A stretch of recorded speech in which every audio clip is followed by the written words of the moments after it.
நீங்க வந்து புதுசா வீடு கட்டினாலும் சரி, ஏற்கனவே பழைய வீட வந்து நீங்க வந்து வாஸ்து கரெக்ஷனுக்காக இது மாரி ஆல்ட்ரேஷன் பண்ணாலும் சரி, அ ரூம் வந்து எக்ஸ்டெண்ட் பண்ணி பண்றீங்க அப்டின்னா, நீங்க வந்து ஒரு நல்ல வாஸ்து நிபுணர கன்சல்ட் பண்ணி நிச்சயமா பண்ணுங்க.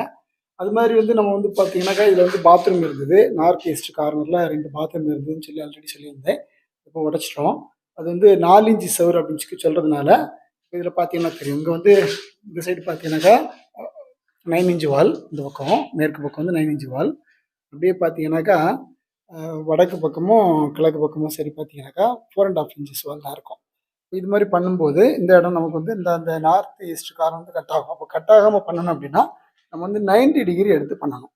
இப்போ வந்து 90 டிகிரின்னு சொல்லும்போது, அ அந்த அந்த வால் ஸ்ட்ரெய்ட்டுக்கா வரணும். இப்போ வந்து அந்த இது பார்த்தீங்கன்னா, நார்த் சைடுல உள்ள வால், நார்த் சைடுல வால் வந்து நமக்கு வந்து ஸ்ட்ரெய்ட்டா வரணும். நூலுக்கா வரணும். வந்து 90 டிகிரி வந்து நமக்கு வந்து கிடைச்சிரும். சரியா? நீங்களும் உங்க வீடு கட்டும்போது நீங்க வந்து நிச்சயமா இது மாரி பண்ணுங்க. நன்றி.